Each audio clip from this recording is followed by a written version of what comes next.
तिब्बत में एक पूरा ध्यान का प्रयोग है, जिस प्रयोग में शिष्य को 1000 बार गुरु के सामने झुकना पड़ता है, 2000 बार, 3000 बार, 5000 बार। गुरु बैठा है अपने कमरे में, शिष्य बाहर है, काम कर रहा है, लेकिन उसको दिन में 5000 बार गुरु की दिशा में साष्टांग दंडवत करनी। क्या राज है उस 5000 बार झुकने का, और इतना ध्यान लग जाता है उस झुकने से, कुछ और करना नहीं पड़ता। बस इतना याद रखना है कि 5000 बार दिन में झुक जाना है। ऐसा भी नहीं कि गुरु के चरण वहीं हो, मील 2 मील दूर भी हो सकता है शिष्य, लेकिन जिस दिशा में गुरु है उस तरफ झुकते रहना है। गुरु से कुछ लेना देना भी नहीं है, गुरु तो बहाना है, असली बात तो झुकना है। गुरु तो खूंटी है, कोई भी खूंटी काम कर देगी, झुकने को टांगना है। पश्चिम के लोग बड़ी मुश्किल में रहें क्योंकि वो समझ नहीं पाते। हिंदू देखो सूरज के सामने सूर्य नमस्कार कर रहे हैं, सूर्य को कुछ नमस्कार करने से होने वाला है? वो कोई सवाल ही नहीं। नमस्कार करने की कला है, उसको सीखना है। सूरज भी काफी ठीक है। सूर्य नमस्कार ध्यान का एक गहरा प्रयोग है, सूरज के कारण नहीं। अगर तुमने सूरज के कारण समझा तो तुम भूल गए झुकने के कारण। तो पहला कदम है कि झुको, फिर दूसरा कदम है कि नीचे होने में कुशल हो जाओ। तब सारा संसार तुम्हारी तरफ बहता रहेगा, तुम्हारी संपदा का अंत न होगा। तुम कितनी ही उलीचो और बांटो अपने आनंद की संपदा को, वो बढ़ती ही जाएगी, क्योंकि तुमने गड्ढा बना लिया। अमृत चला आ रहा है, तुम दोनों हाथ उलीचते रहो, कुछ भी चुकेगा ना। जितना उलीचोगे उतना पाओगे बढ़ता चला जाता है। इस तरह वे खड्डों घाटियों के स्वामी बन गए। लोगों के बीच प्रधान होने के लिए किसी को उनके अनुगति की तरह होना चाहिए। अगर तुमने लोगों के आगे होने की कोशिश की तो लोग तुम्हें पीछे पहुंचा देंगे। लोग यानी अहंकार से भरी हुई प्रतिमाएं पागल हैं। तुमने अगर आगे होने की कोशिश की तो घसीट के तुम्हें पीछे कर देंगे। तुमने अगर पीछे होने की कोशिश की तो तुम्हें सिर आंखों पर उठा लेंगे। जब तुम उनके अहंकार पर चोट नहीं करते तब वे तुम्हें स्वीकार कर लेते।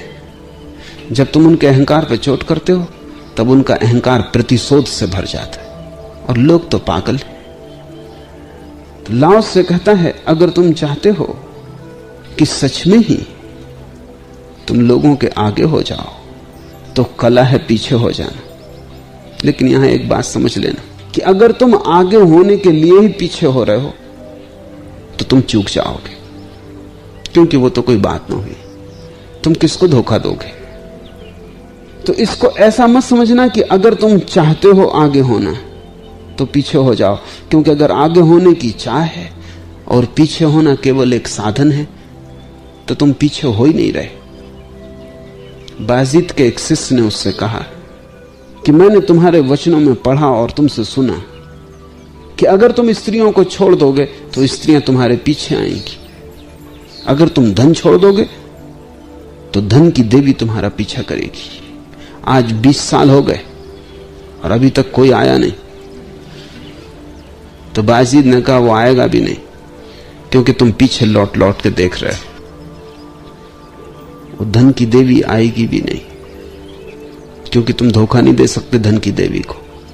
तुमने पीछे लौट के देख रहे हो तो तुम धोखा अपने को ही दे रहे हो। अगर तुम श्रेष्ठ होना चाहो लोगों में इसलिए पीछे खड़े हो जाओ तो तुम कभी भी लाओसे को न समझ पाओगे।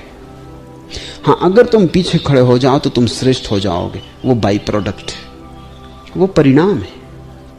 वो जो पीछे हो जाता है उसको लोग सिर आंखों पर उठा लेते हैं, इसलिए नहीं कि उसकी चाह थी, बल्कि इसलिए कि जो पीछे हो जाता है वो श्रेष्ठ हो जाता है। उसे श्रेष्ठ होने की चाह नहीं है, पीछे हो जाने में श्रेष्ठ हो जाना छिपा है। श्रेष्ठ होने की चाह तो निकृष्ट मन की चाह है।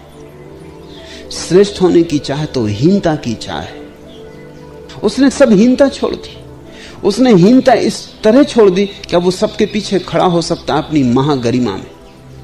अब वो अपनी गरिमा को अपने भीतर संभाले हुए, अब किसी के आगे होने से आगे होने का सवाल नहीं है। अब वो अपने भीतर है और परम आनंदित है और उसका दिया जल गया है। अब वो श्रेष्ठ है। लोग उसे सिर आंखों पर उठा लेंगे, लेकिन इस कामना से तुम पीछे मत खड़े होना, नहीं तो तुम्हारा दिया बुझा ही रहेगा। तुम पीछे खड़े ही नहीं हो, तुम तो प्रतीक्षा करोगे कि कब लोग आएं, कब आंखों पे उठाएं। तुम बार बार लाओत्से की किताब पढ़ोगे कि कहीं कुछ भूल चूक तो नहीं होगी पढ़ने में। अभी तक लोग आए नहीं, अभी तक सिर आंखों पे उठाया नहीं। कितनी देर हुई जाती है, जीवन खोया जा रहा है। किसी को उनके अनुगत की तरह बोलना चाहिए, इसलिए संत आदेश नहीं देते, सिर्फ उपदेश देते हैं।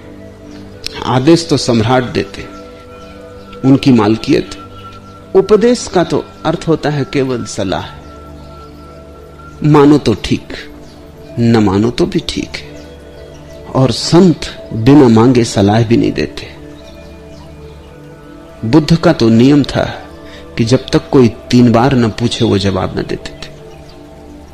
इसलिए बुद्ध की किताबों को पढ़ना बड़ा मुश्किल हो जाता है, क्योंकि 3 बार आदमी सवाल पूछता है और तब बुद्ध 3 बार जवाब देते। बहुत लंबा हो जाता है, 6 गुना हो जाता है काम। बुद्ध से किसी ने पूछा कि आप 3 बार के लिए क्यों रुकते हैं? बुद्ध ने कहा कि जो मांगता है उसी को मिल सकता है, और 3 बार पूछने का केवल इतना ही प्रयोजन है कि वस्तुतः तुम पूछना ही चाहते हो, ऐसी ही जिज्ञासा से नहीं आ गए हो। तुम्हारे प्राण दांव पे लगे, तभी सलाह दी जा सकती है। लेने वाला तैयार हो तभी दी जा सकती है, लेने वाला आतुर हो तभी दी जा सकती है, लेने वाला प्यासा हो तभी। और पूछा गया कि आप 3 बार फिर उत्तर क्यों देते? बुद्ध ने कहा लेने वाला कितना ही तैयार हो फिर सोया हुआ है। एक बार में न सुन पाए, शायद दोबारा सुन ले, दोबारा न सुन पाए तो शायद तीसरी बार सुन ले। जीसस ने अपने शिष्यों से कहा कि कोई तुम्हारे साथ दुर्व्यवहार करे तो 7 बार क्षमा कर देना। एक शिष्य ने पूछा कि ठीक, फिर 8वीं बार क्या करना? 7 बार क्षमा कर दिया, फिर 8वीं बार। तो जीसस ने कहा 7 बार नहीं, 77 बार। और अगर तुम पूछोगे 78वीं बार क्या करना, तो मैं कहूंगा 777 बार, क्योंकि वो तो बात ही ना हुई, तुम समझे ही नहीं, चूक गए। 7 बार तो सिर्फ प्रतीक है क्षमा कर देने का। क्षमा कर देना ये मतलब है। 7 बार तो इसलिए कह रहे हैं कि तुम्हारा भरोसा नहीं है। एक ईसाई फकीर के संबंध में कहानी है कि एक आदमी आया, उसने उसके गाल पे चांटा मारा, तो उसने दूसरा गाल सामने कर दिया, जैसा कि जीसस का उपदेश है कि जो तुम्हारे बाएं गाल पर चांटा मारे दायां उसके सामने कर देना। वो आदमी भी दुष्ट था, उसने भी जीसस की किताब पढ़ी थी। उसने कहा कि तुम हमको न धोखा दे सको, उसने दाएं गाल पे भी एक चांटा मार दी। जैसे उसने दाएं गाल पे चांटा मारा, वो फकीर झपटा और उस आदमी की छाती पे सवार हो गया। उसने कहा ये तुम क्या करते हो? जीसस को मानने वाले हो कि, और ये तुम क्या कर रहे हो? उसने कहा कि जीसस ने कहा कि जब बाएं पे कोई मारे दाएं कर देना। अब दाएं पे जब कोई मारे उसके आगे उन्होंने कुछ कहा भी नहीं, और दाएं के आगे कुछ है भी नहीं। अब हम स्वतंत्र हैं, जीसस का वचन कर दिया, निपटा दिया। अब तुम हमसे मुकाबला करो। तुम सभी सिद्धांतों को चुका देते हो और जल्दी ही तुम प्रकट हो जाते हो। ऐसी भूल मत करना। प्रथम होने के लिए अंतिम खड़े मत हो जाना, नहीं तो बहुत पछताओगे। उससे तो बेहतर तुम कोशिश में लगे रहना प्रथम होने की। तो कम से कम लाओसे को तो दोष तो न दोगे कि हम इसकी किताब की उलझन में पड़ गए, पीछे खड़े हो गए, न कोई आया, न बैंड बाजे बजे, न कोई स्वागत समारंभ हुआ। लोगों के बीच उनका अगुआ होने के लिए किसी को उनके पीछे पीछे चलना चाहिए। ध्यान रखना, ये लाओसे परिणाम की बात कर रहा है, चाहे की बात नहीं कर रहा है। अगर तुम पीछे पीछे चलोगे तो तुम अचानक पाओगे कि तुम अगुआ हो गए हो। यह परिणाम है पीछे चलने का। इसके लिए तुम्हारी चाहे की कोई भी जरूरत नहीं। तुम्हारी चाहे आई कि लाओसे का सिद्धांत काम ना करेगा, क्योंकि तुम फिर पीछे चल ही नहीं रहे, तुम चल तो रहे हो आगे ही। लाओसे का उपयोग साधन की तरह नहीं किया जा सकता, किसी ज्ञानी का उपयोग साधन की तरह नहीं किया जा सकता। ज्ञानी साध्य है, वो साधन नहीं है, और लोग उनका साधन की तरह उपयोग करते हैं। साधन की तरह उपयोग करते हैं, बस इसलिए चूक जाते। और फिर उनको जीवन में अनुभव होता है कि नहीं, ये बातें तो सही सिद्ध नहीं होती, ये होंगी भी नहीं। लाओस से कृष्ण क्राइस्ट साध्य है। तुम उनका अपने लोभ, अपनी वासना, अपनी तृष्णा के लिए उपयोग नहीं कर सकते हो। तुम अगर उनकी मान के चलो तो तुम एक दिन अचानक पाओगे कि जो जो उन्होंने कहा था वो रत्ती रत्ती 100% सही उतरता है, क्योंकि जो उन्होंने कहा है वो उनके जीवन में सही उतरा है, तभी कहा है। इस तरह संत ऊपर होते हैं और लोग उनका बोझ अनुभव नहीं करते। अगर तुम किसी के ऊपर रहोगे तो लोग तुम्हारा बोझ अनुभव करेंगे। और बोझ को कौन सहना चाहता है? बोझ को फेंक देना चाहता है कोई भी। बोझ तो आत्मघाती हो जाता, उसमें तो तुम्हारी आत्मा तड़फने लगती, तुम्हारे पंख कट जाते। पति पत्नी के ऊपर है तो बोझ है, पत्नी पति के ऊपर है तो बोझ है, पिता बेटे के ऊपर है तो बोझ है, और बेटा कोशिश करेगा कब इस बोझ को उतार कर रख दे। और सारी जिंदगी में हर आदमी की कोशिश है कि कैसे ऊपर हो जाए, और इसलिए तुम सभी पे बोझ बन जाते हो, पत्थर की तरह लटक जाते हो गर्दनों में। और हर एक चाहता है कि तुमसे छुटकारा कैसे हो। लाओस से कह रहा है संत भी ऊपर होते, लेकिन उनके होने की कला बड़ी अनूठी है। वो नीचे हो जाते और इसलिए लोग उन्हें सिर आंखों पे ले लेते। वो खुद ऊपर नहीं बैठते, लोग उन्हें ऊपर बिठा देते।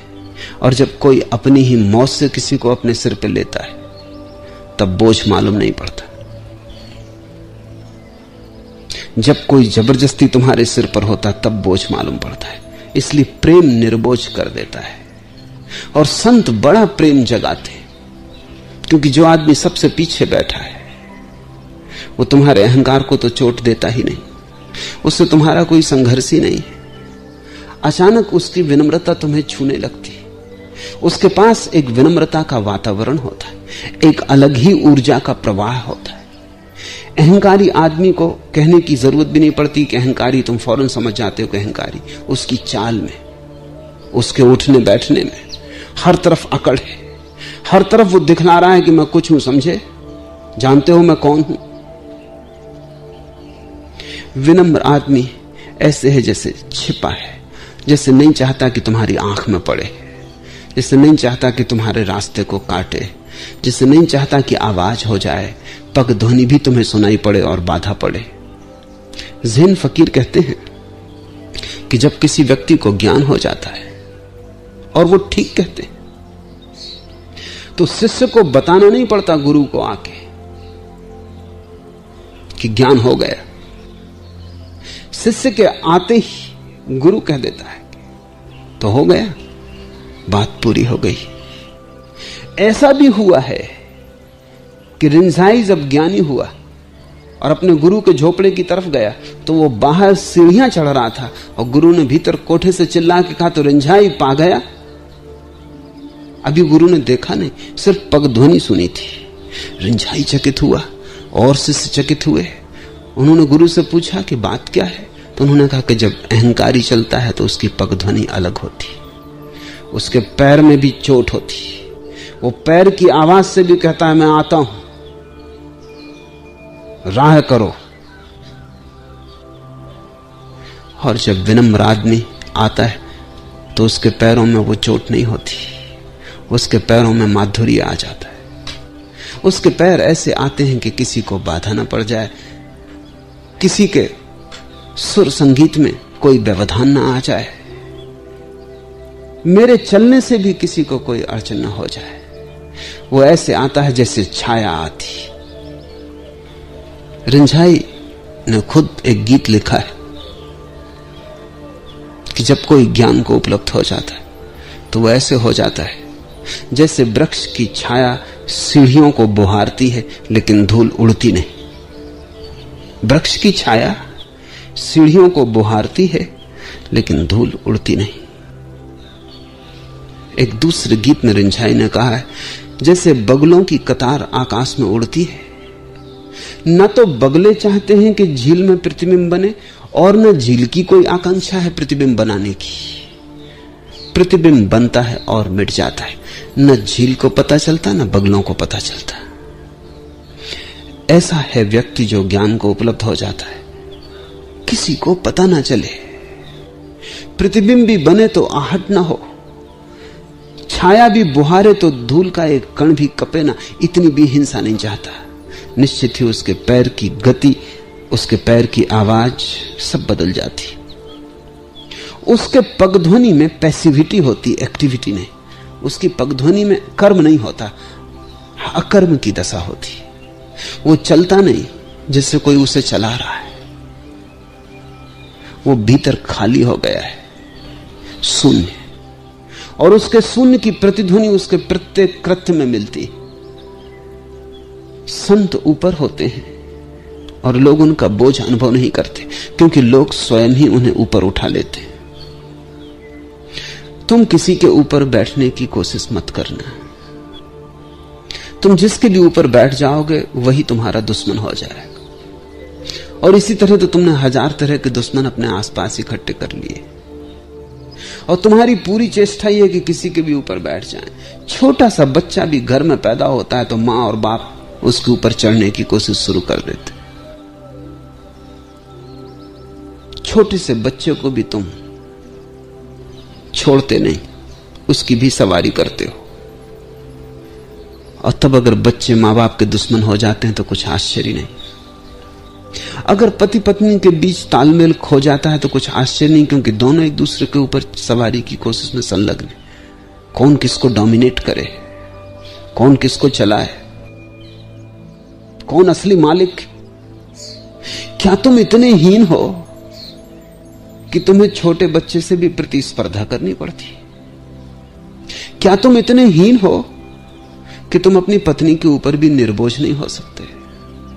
क्या तुम इतने हीन हो कि तुम अपने पति को भी निर्बोझ नहीं छोड़ पाते?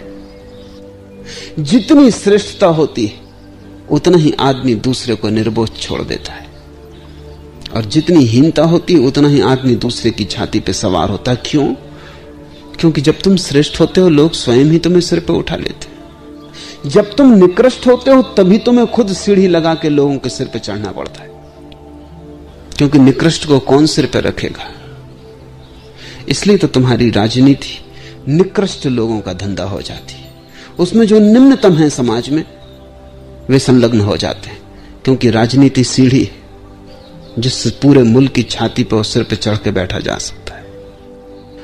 अगर दुनिया की राजधानियां परमात्मा कुछ तरकीब करे और एकदम से विलीन हो जाएं, सिर्फ राजधानियां, तो दुनिया में 90% पाप एकदम विलीन हो जाएंगे। Delhi, London, Washington, Moscow, packing एकदम से समाप्त हो जाएं, क्योंकि वहां सब पागल, सब तरह के हीन ग्रंथि से भरे लोग इकट्ठे हो गए। राजधानियां घेर ली जानी चाहिए और उनको मानसिक अस्पतालों में बदल दिया जाना चाहिए। वहां सबके इलाज की जरूरत है। और वो निकृष्टतम लोग हैं, क्योंकि निकृष्ट ही सिर पे चढ़ना चाहता है। श्रेष्ठ को तो तुम सिर पे बिठा लो तो भी वो कहता है कि क्षमा करो, मुझे नीचे उतरने दो। क्यों नाहक कष्ट कर रहे हो? क्या कारण है इसका? कारण यह है कि श्रेष्ठ इतना श्रेष्ठ है अपने भीतर कि अब किसी के सिर पे बैठ के थोड़ी श्रेष्ठ होना है, और किसी के सिर पे बैठ के कभी कोई श्रेष्ठ हुआ है? श्रेष्ठता जब वस्तुता होती है तो उसकी गरिमा आंतरिक है, किसी दूसरे से उसका कोई संबंध नहीं। दूसरे के मत, दूसरे के सहारे की कोई भी जरूरत नहीं। श्रेष्ठता अकेली जी सकती है। श्रेष्ठ व्यक्ति हिमालय के एकांत में भी उतना ही श्रेष्ठ होगा। तुम्हारे प्रधानमंत्री को, तुम्हारे राष्ट्रपति को जंगल के एकांत में ले जाओ, जैसे जैसे भीड़ छटने लगेगी वैसे वैसे राष्ट्रपति छोटा होने लगे। जब ठेठ तुम जंगल में ले जाओगे और वहां कोई भी ना रहेगा, अकेला राष्ट्रपति रह जाएगा, तो वृक्षों के कौवे भी ज्यादा श्रेष्ठ मालूम पड़ेंगे। वो कुछ भी नहीं, ना कुछ। उसकी सारे होने की ताकत तो लोगों की भीड़ पे थी जिनके सिर पे वो चढ़ना सीख गया था। जब लोग ही जा चुके, सीढ़ी गिर गई। नेपोलियन जब हार गया तो उसे सेंट हेलेना के द्वीप में बंद कर दिया गया। हारे नेपोलियन की बड़ी दुर्दशा होती। जीत थी तो वो संसार का मालिक था,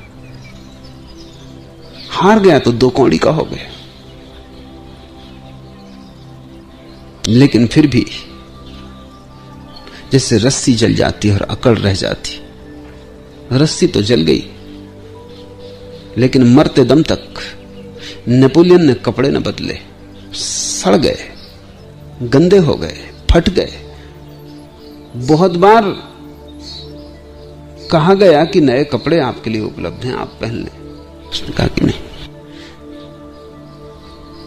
मरते वक्त उसने अपनी डायरी में लिखा है कि ये कपड़ों की बात ही और ये सम्राट के कपड़े, और तुम कितने ही ताजे और नए कपड़े ले आओ वो एक कैदी के कपड़े होंगे। राख हो गई सब, लेकिन अकड़ बाकी।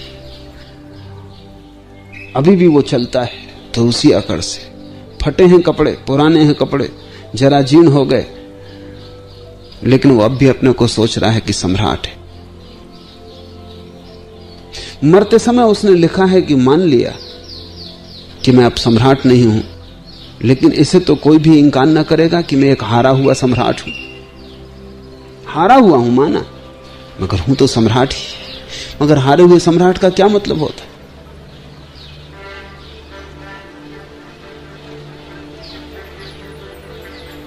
आदमी जितना भीतर अभाव अनुभव करता है हीनता का कीड़ा जितना भीतर काटता है, उतने ही बाहर उपाय करता है कि कैसे उसे ढांक ले। बाहर रोशनियां जलाता है ताकि भीतर का अंधेरा न दिखाई पड़े। भीतर तो हर कोई जानता है कि मैं ना कुछ हूं, इसलिए दूसरों पर अकड़ जताता है। और ध्यान रखना, जितना ही कोई अकड़ जताए दूसरों पर, उतना ही छोटा आदमी भीतर छिपा है। बड़े आदमी की तो अकड़ होती ही नहीं। बड़ा आदमी तो ऐसा होता है जैसे हो ही ना। महानता शून्यता है, और जब तुम कहीं भी उस शून्यता को देखते हो तब अचानक तुम्हारा सिर झुक जाता है। तब तुम किसी को सिर पर रख लेना चाहते हो। संत ऊपर होते हैं अपने कारण नहीं, लोगों ने ऊपर उठा लेते। लोगों ने बिना ऊपर उठाए रह नहीं सकते, क्योंकि उनको ऊपर उठाने में पंख मिलते हैं। उनको ऊपर उठाने में तुम उनके साथ उड़ना शुरू करते हो। उनको तुम जितना ऊपर उठाते हो उतना ही तुम भी ऊपर उठते हो। निकृष्ट आदमी को ऊपर बिठाना खतरनाक है, क्योंकि जितना ही तुम निकृष्ट को ऊपर बिठाते हो तुम नीचे दबते हो, तुम और छोटे होते जाते हो। गुलाम होना बुरा है, क्योंकि तुम जब भी गुलाम होने को राजी हो जाते हो किसी के, तभी तुम्हारे भीतर सब सिकुड़ने लगता है, तुम और गुलाम होने लगते हो। लेकिन दास होने का मजा और। गुलामी और दासता में फर्क है। गुलाम तो जबरदस्ती बनाया जाता है, दूसरा तुम्हारी छाती पे सवार हो जाता है। और दास होने का मतलब है तुम किसी को अपने सिर पर उठा लेते हो। तो गुलामी परतंत्रता है, और दास हो जाने से बड़ी स्वतंत्रता नहीं। इसलिए कबीर कहते हैं, कहे दास कबीर। ये जो दास है कबीर का, ये गुलाम नहीं है, ये दासता अंगीकार की है। ये छोटा होना अपनी तरफ से स्वीकार किया है, ये पीछे होना अपनी तरफ से साधा है। अपने को ना कुछ बनाने में स्वेच्छा से चेष्टा की। वह आगे आगे चलते हैं और लोग उनकी हानि नहीं चाहते। जब तुम लोगों के आगे चलना चाहोगे तो लोग तुम्हारी हानि चाहेंगे, क्योंकि तुम उन्हें आगे होने देने में बाधा हो, तुम उनके दुश्मन हो। इसलिए राजनीति में कोई दोस्त नहीं होता। राजनीति में दो तरह के दुश्मन होते, प्रगट दुश्मन, अप्रगट दुश्मन। प्रगट दुश्मन से भी अप्रगट दुश्मन ज्यादा खतरनाक होता है। इसलिए मैकियावेली ने जिसने कि राजनीति की बाइबल या वेद लिखा, अपनी किताब दी प्रिंस में कुछ सुझाव दिए। उसने कहा है कि राजनीतिज्ञ को, राजा को, सम्राट को, किसी को भी भूल के कभी मित्र नहीं मानना चाहिए, अन्यथा वो पछताएगा। क्योंकि जो आज मित्र है वो कल शत्रु हो सकता है।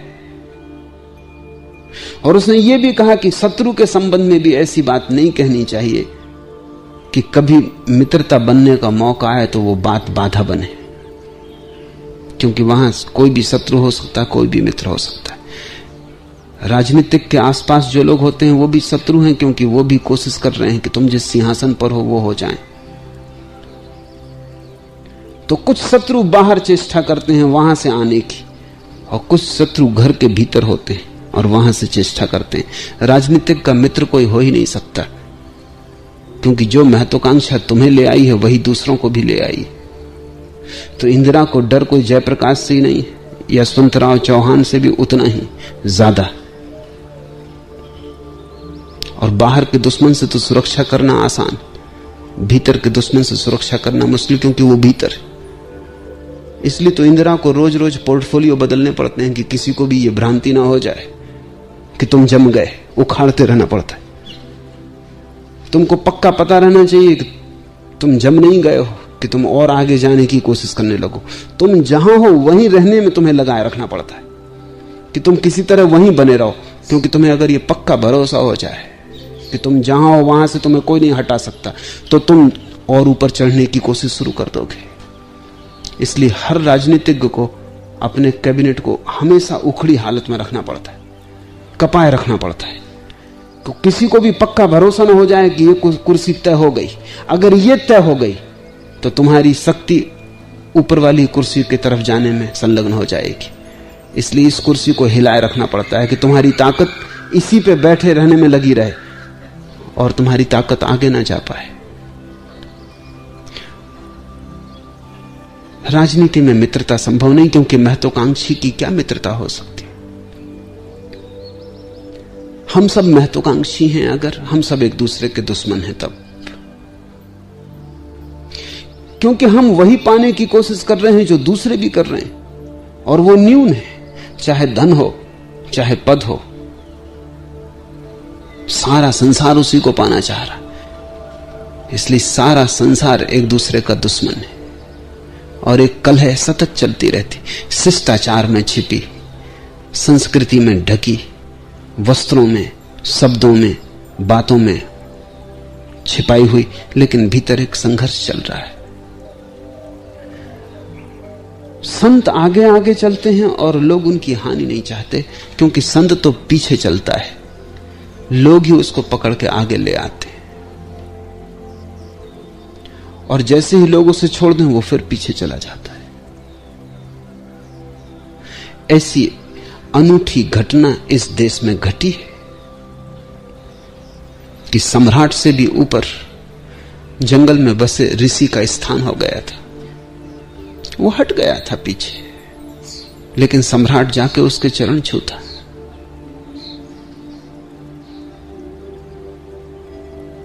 जिसके पास कुछ भी न था उसके चरण वो छूता जिसके पास सब कुछ था। एक बड़ा अनूठा प्रयोग था। ऐसा हुआ कि एक गांव में बुद्ध का आगमन हुआ। जो सम्राट था उसके वजीर ने कहा कि आप चलें, नगर के बाहर स्वागत करें। सम्राट नया नया था, अकड़ से भरा था। उसने कहा कि क्यों मैं जाऊं, आखिर बुद्ध एक भिखारी ही है, और आना होगा तो खुद महल आ जाएंगे, वो मेरी क्या जरूरत है जाने की। उस बूढ़े वजीर ने तुरंत इस्तीफा लिख दिया। उसने कहा कि फिर मेरा इस्तीफा संभाले, क्योंकि इतने छोटे आदमी के नीचे काम करना फिर मुझे मुश्किल है। तुम में बड़प्पन है ही नहीं। वो सम्राट बोला बड़प्पन नहीं, बड़प्पन की वजह से तो मैं जा नहीं रहा हूं। उस बूढ़े वजीर ने कहा इसे हम बड़प्पन नहीं कहते। बुद्ध कभी सम्राट थे और उन्होंने उस सम्राट होने को छोड़कर भिक्षुक का पात्र लिया। इसलिए भिक्षुक का पात्र साम्राज्य से बड़ा है। साम्राज्य को छोड़ दिया इस पात्र के लिए। अगर तुम्हें दिखाई पड़ता हो तो तुम एक अवस्था पीछे हो अभी बुद्ध से, क्योंकि सम्राट होने के बाद वो भिक्षु हुए हैं, अभी तुम सम्राट ही हो। अभी भिक्षु होने में तुम्हें बहुत देर है, और तुम्हें चलना होगा प्रणाम करने को और झुकना होगा चरणों में, अन्यथा मेरा इस्तीफा संभाल लें। एक अनूठा प्रयोग पूरब में हुआ है, और वो ये कि जो सबसे पीछे है उसके चरणों में वो झुके जो सबसे आगे है, क्योंकि सबसे आगे तो अभी भी बचकाना है, महत्वाकांक्षा की दौड़ है, ज्वर है। जो सबसे पीछे खड़ा है वो प्रौढ़ हो गया, अब उसकी कोई प्रतियोगिता किसी से भी ना रही, अब प्रतिस्पर्धा बिल्कुल शून्य हो गई। इस शून्य प्रतिस्पर्धा में ही तो पहली दफा आत्म गौरव का जन्म होता है। अब कोई छीना झपटी नहीं है, अब धन बाहर नहीं है, धन भीतर है। अब किसी से कुछ पाना नहीं है, अब जो पाना है वो मिला ही हुआ है। अब भीतर का दिया जलता है, अब बाहर की रोशनियों का कोई सवाल ना रहा। अब हो जाए गहन अंधकार बाहर तो भी अंतर ना पड़ेगा, कोई भी ना हो बाहर, सारी पृथ्वी खाली हो जाए तो भी इसके एकांत में वही शांति और वही आनंद होगा जो भीड़ के रहते था। अब जंगल और बाजार में कोई फर्क ना रहा। अब तुम क्या कहते हो, अच्छा या बुरा, कोई उसकी संगति नहीं है। इतनी आत्मगरिमा में प्रतिष्ठित जो है उसी का नाम संत है। वह आगे आगे चलते हैं और लोग उनकी हानि नहीं चाहते, और तब संसार के लोग खुशी खुशी और सदा के लिए उन्हें सिर आंखों पर रखते हैं, क्योंकि वह कलह नहीं करते। इसलिए संसार में कोई उनके विरुद्ध संघर्ष नहीं कर पाता। संत से लड़ना मुश्किल है, लड़े कि हारे। संत से अगर लड़े कि हारना सुनिश्चित है। संत को हराया नहीं जा सकता। क्यों? क्योंकि संत की कोई जीतने की आकांक्षा नहीं। जो जीतना ही नहीं चाहता उसे तुम हराओगे कैसे? रामकृष्ण से विवाद करने आए थे केशवचंद्र, हराने आए थे, हार के लौटे, क्योंकि रामकृष्ण ने विवाद किया ही नहीं। उल्टी ही हो गई बात सब। केशवचंद्र करने लगे तर्क की बात की ईश्वर नहीं है, सिद्ध करने लगे, और हर तर्क पर रामकृष्ण उठ उठ कर उनको गले लगाने लगे और कहने लगे वाह वाह, बिल्कुल ठीक कहा। थोड़ी देर में केशवचंद्र मुरझा गए कि अब करना क्या।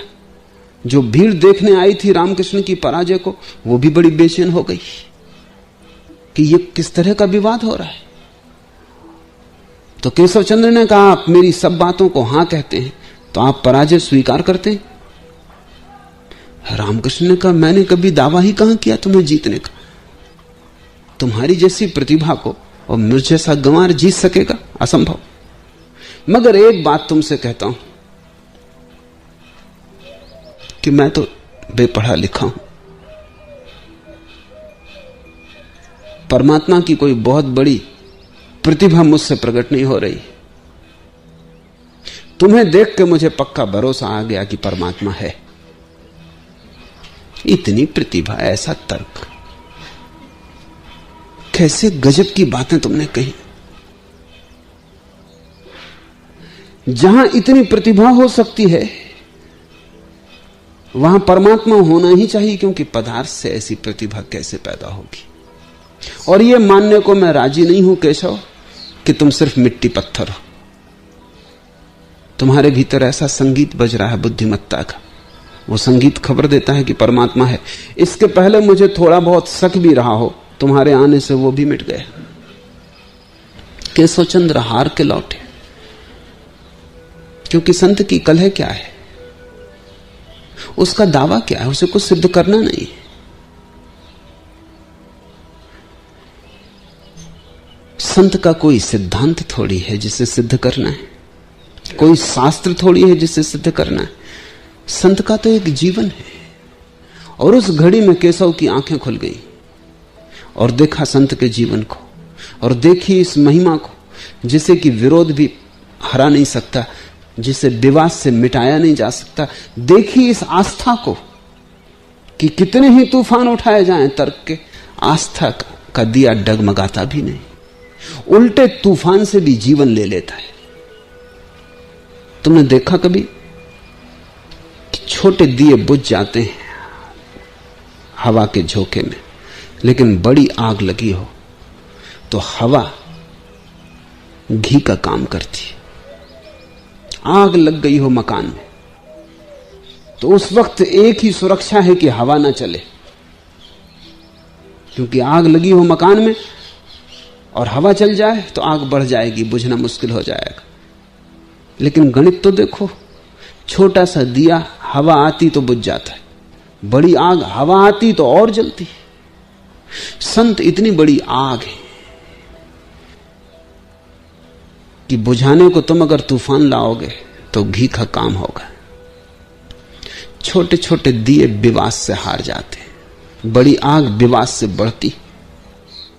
छोटे छोटे दिए लड़ो तो हरा सकते हो उन्हें, बड़ी आग से लड़ोगे तो जलोगे, हारोगे। लेकिन सौभाग्य कि अगर बड़ी आग के करीब पहुंच जाओ और हार जाओ, संत के पास हार जाने से बड़ा और कोई सौभाग्य है भी नहीं। वहां से तुम जीत की अकड़ लेके लौट जाओ, वही पराजय है। वहां तुम हार जाओ, वहां तुम समर्पित हो जाओ, वही जीत है। जैसा प्रेम में हार जीत होती, वैसी ही श्रद्धा में भी हार जीत होती, क्योंकि श्रद्धा प्रेम की ही बड़ी आग है। संत के विरुद्ध संघर्ष करना मुश्किल है, क्योंकि संत है नहीं भीतर जिससे तुम टकरा सको। तुम संत के भीतर पाओगे महाशून्य, तुम्हें कहीं अवरोध ना मिलेगा, कोई दीवार नहीं होगी जो तुमसे लड़ने को तैयार है। तुम संत के भीतर जितने जाओगे उतना ही पाओगे कि और भीतर का आकाश खुलता चला जाता है। संत के पास जाके तुम खो ही जाओगे। वो तो ऐसे ही जैसे बूंद सागर में गिरती है और खो जाती। सौभाग्य है कि संत के पास पहुंच जाओ। क्यों कहता हूं सौभाग्य? क्योंकि जो लोग बहुत चालाक हैं, समझते हैं बहुत होशियार हैं, वो संत के पास आते ही नहीं। संत से बचने का वही एक उपाय है कि पास ही मत आओ, दूर दूर रहो, सुनी बातों को समझो। संत के संबंध में लोग क्या कह रहे हैं उन बातों को मान लो। संत के सामने सीधे सीधे मत आओ, तो ही बच सकते हो। अगर सीधे आ गए तो मिटोगे। और इसलिए जो बहुत चालाक है, अपनी मूढ़ता में चालाक है, वो सुनी बातों से जीते हैं। वो पास आके देखने की हिम्मत भी नहीं जुटा पाते, वो आंख में आंख डाल के देखने के लिए तैयार भी नहीं होते। खतरा है। और एक लिहाज से वो ठीक है, क्योंकि पास आएंगे तो उनकी जीत तो मुश्किल है, वो तो असंभव है। संत के पास आके हारने के सिवाय और कोई संभावना ही नहीं। और जैसे जैसे पास आओगे और पास आना पड़ेगा, जैसे जैसे पास आओगे और प्यास बढ़ेगी और तड़फ लगेगी।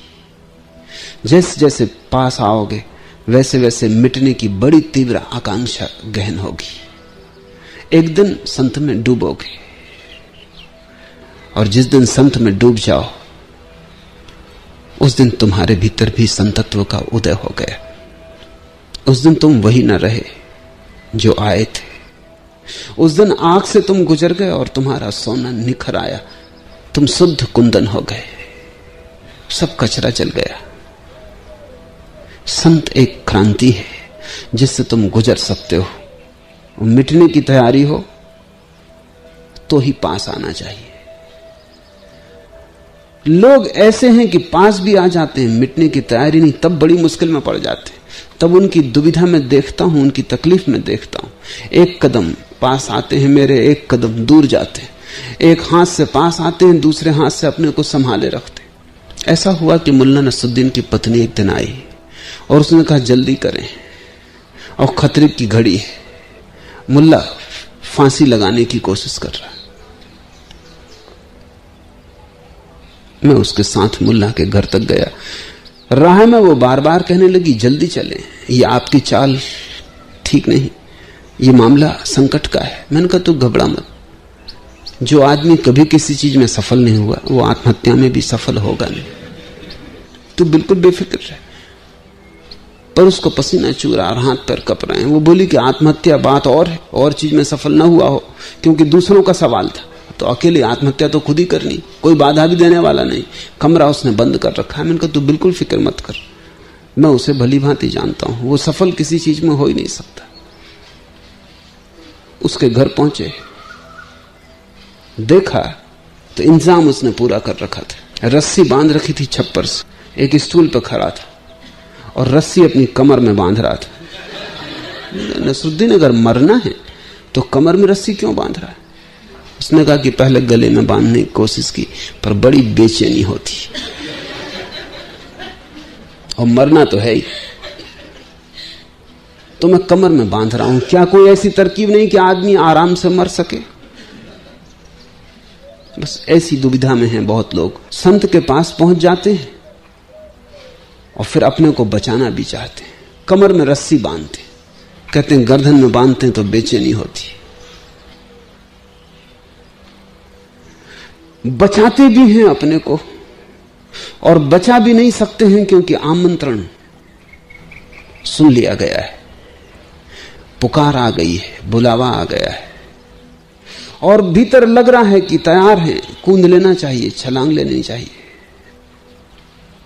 खड़े हैं गड्ढे के पास, एक क्षण में घटना घट सकती है, सिर्फ साहस चाहिए, लेकिन पकड़े हैं किनारे को। नाव में सवार हो गए और नाव की खूंटियां किनारे से बंधी, उन्हें खोल नहीं रहे। नाव में बैठे हैं, पतवार चला रहे और खूंटियां किनारे से बंधी, रस्सियां किनारे से बंधी, नाव कहीं जा नहीं रही। ऐसी दुविधा में तुम मत पड़ना, या तो भाग खड़े होना, लौट के पीछे देखना ही मत, और या फिर छलांग ले लेना, और फिर मत भय करना कि क्या होगा।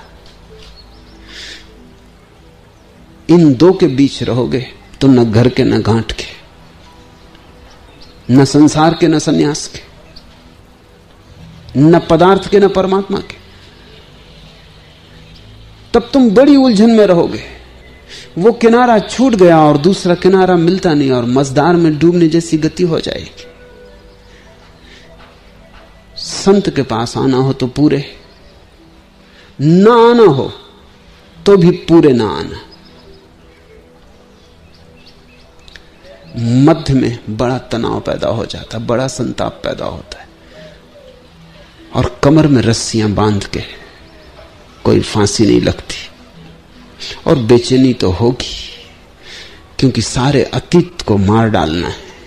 बेचैनी तो होगी, क्योंकि सारी वासनाओं को जला डालना है।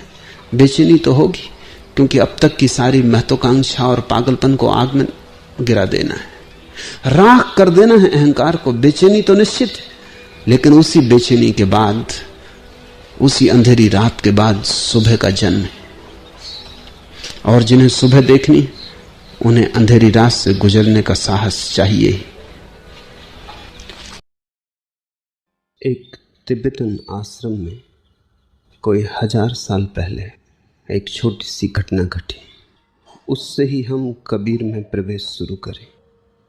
बड़ा आश्रम था यह, और इस आश्रम ने एक छोटा नया आश्रम भी दूर तिब्बत के सीमांत पर प्रारंभ किया था।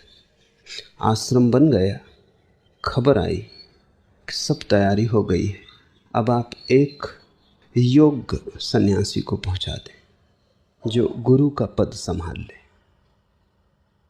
प्रधान आश्रम के गुरु ने 10 सन्यासी चुने और 10 को आश्रम की तरफ भेजा। पूरा आश्रम चकित हुआ।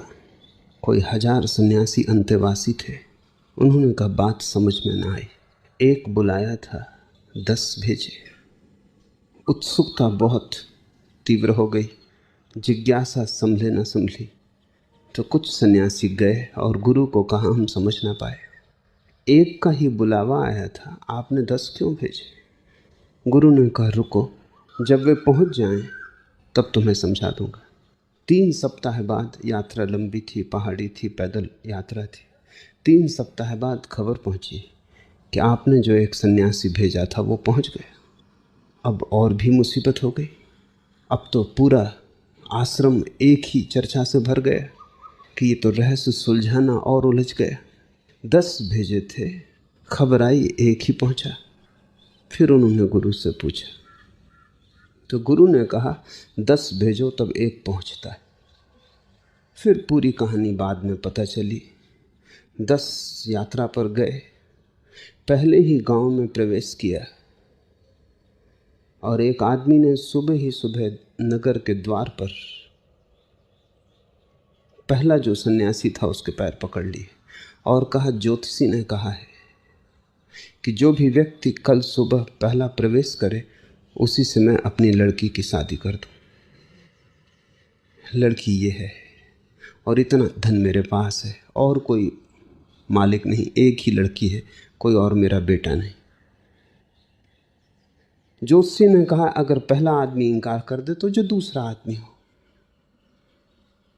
दूसरा इंकार करे तो तीसरा, तो तुम 10 इकट्ठे ही हो, कोई ना कोई स्वीकार कर ही लेगा।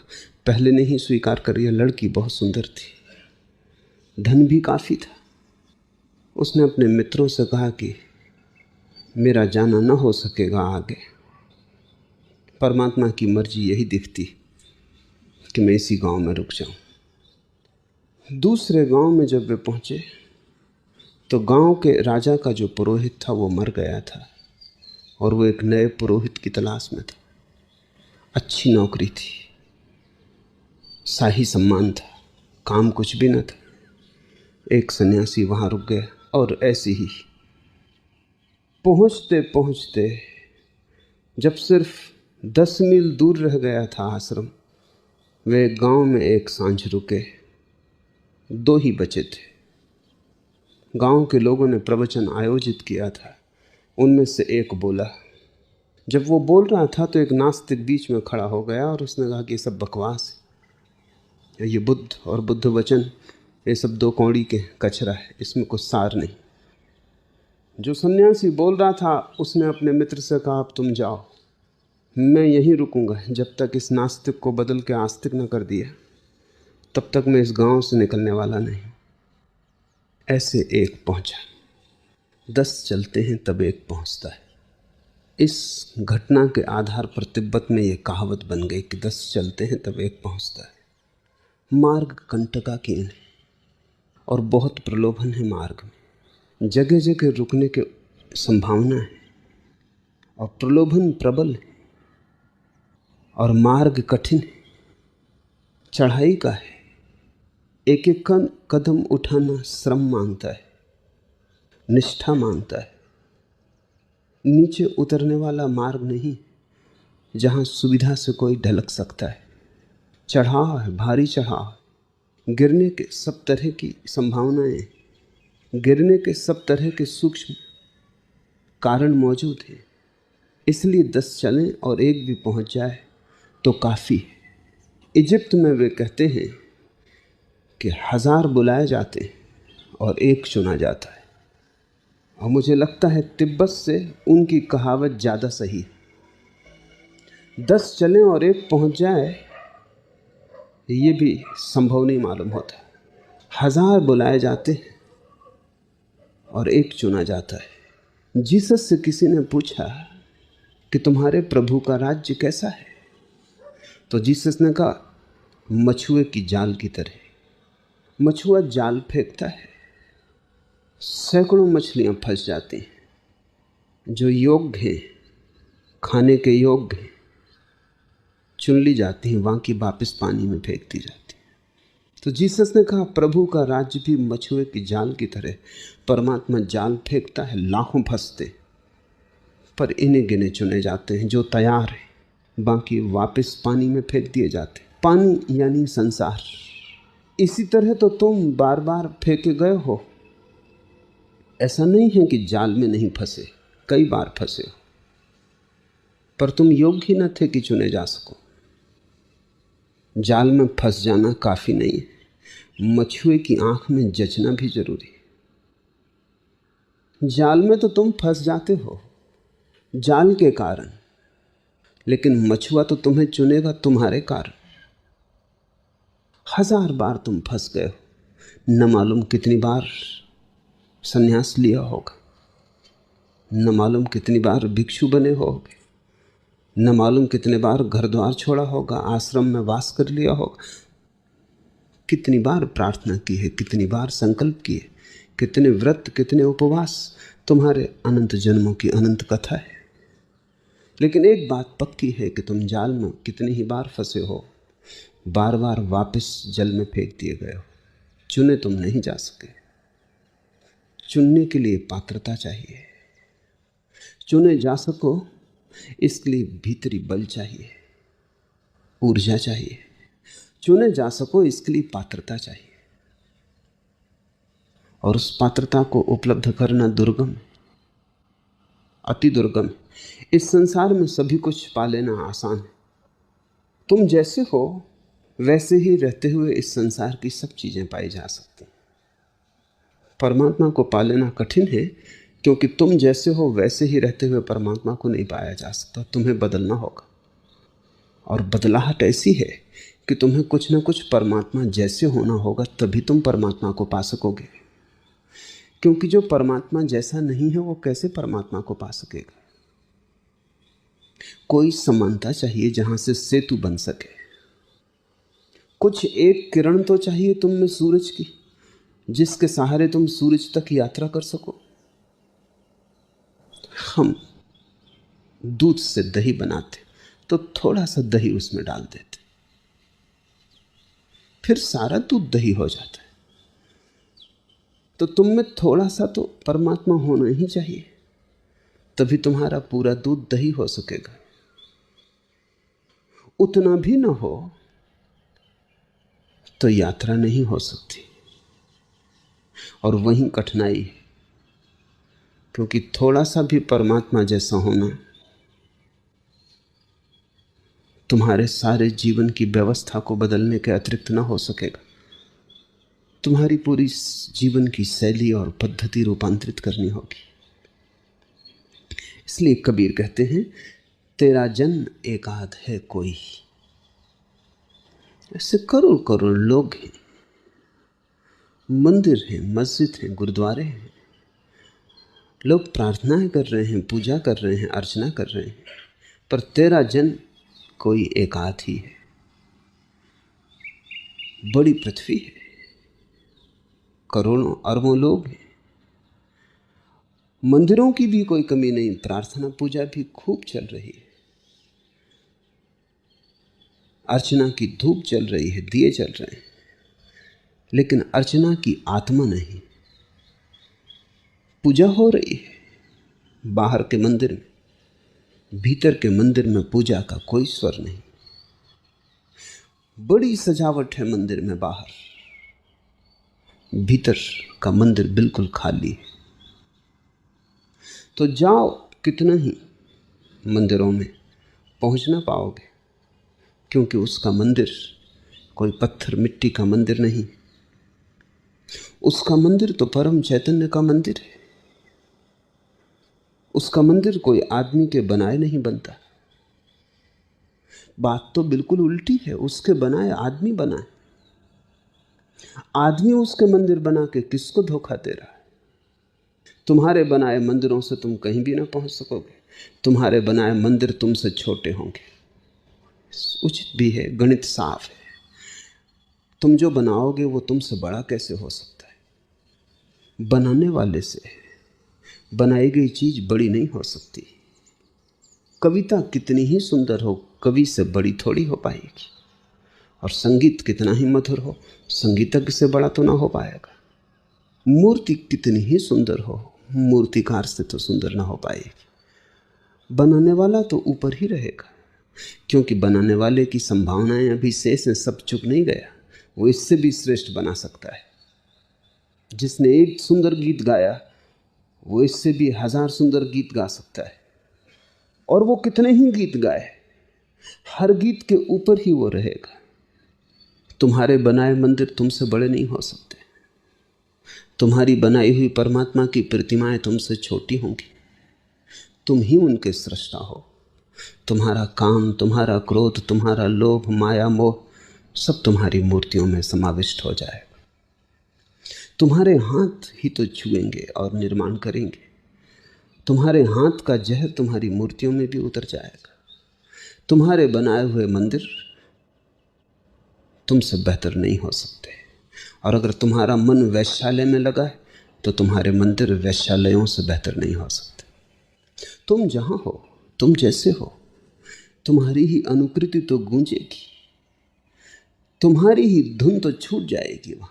इसलिए तो परमात्मा के मंदिर है, नाम पर परमात्मा के बनाए आदमी के। और शायद इसीलिए जितना मंदिरों से नुकसान हुआ जगत का, किसी और चीज से नहीं हुआ। मंदिर और मस्जिदों ने लोगों को लड़ाया है, क्योंकि जिन्होंने बनाया था उनकी हिंसा उनमें उतर गई। मंदिर और मस्जिद ने आदमी को जोड़ा नहीं, तोड़ा है। उनके कारण पृथ्वी पर स्वर्ग नहीं उतरा, यद्यपि नरक की झलकें कई बार मिली। ठीक भी लगता है, साफ है बात, क्योंकि जिन्होंने बनाया है उनकी घृणा, उनकी हिंसा, सब उनकी आक्रमण की वृत्ति, उनकी दुष्टता, उनकी क्रूरता सभी मंदिरों में और मस्जिदों में प्रवेश कर गई। तुम्हारे मंदिर में तुम किसकी पूजा कर रहे हो? अपनी ही पूजा कर रहे हो। तुम्हारे मंदिर तुम्हारे ही दर्पण हैं, जिनमें तुम्हारी छवि ही दिखाई पड़ रही है। इसलिए तो मंदिर और मस्जिद में तुम कितने ही भटको, तुम पहुंच ना पाओगे। तुम्हें अगर परमात्मा को खोजना है तो तुम्हें वो मंदिर खोजना होगा जो उसने ही बनाया। वो मंदिर तुम ही हो। इसलिए कबीर कहते हैं, कस्तूरी कुंडल बसे। तुम्हें पता होगा कस्तूरी मृग का। कस्तूरी तो पैदा होती है मृग की नाभि में। कस्तूरी का नाफा नाभि में पैदा होता है। और कस्तूरी की जो सुगंध है वो मादा मृग को आकर्षित करने के लिए। जब मृग नर कामातुर होता है, जब कामातुरता बढ़ती है तो उसके शरीर से एक सुगंध फैलनी शुरू हो जाती। वो सुगंध बड़ी मादक है। कस्तूरी जैसी कोई गंध नहीं, बड़ी आकर्षक है, चुंबक जैसा उसमें आकर्षण है। मस्ती से भर देती है वो गंध मादा को। मादा पागल हो जाती, वो अपना होश खो देती।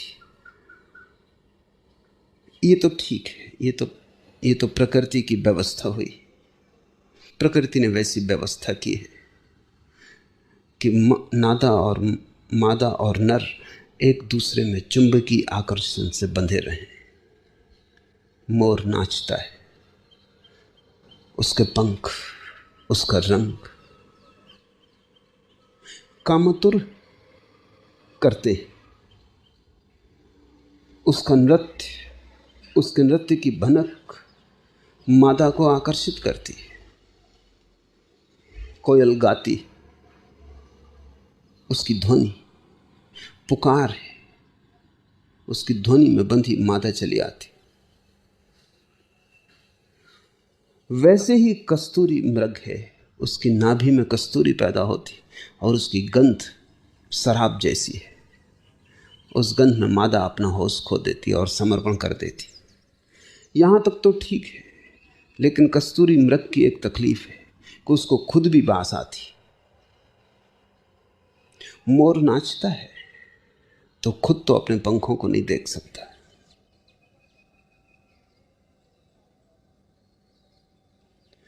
पपीहा पुकारता है या कोयल गीत गाती है तो भी कोयल को पता है कि गीत मेरा है, लेकिन कस्तूरी मृग को गंध आनी शुरू होती है और उसकी समझ में नहीं आती कि गंध कहाँ से आ रही। मादा तो पागल होती है, नर भी पागल हो जाता है और वो भागता है मधोसी में कि कहीं से आ रही होगी। आ तो रही तो वो स्रोत की तलाश करता है, वो भागा फिरता, वो जहां भी जाता वहीं गंध को पाता है।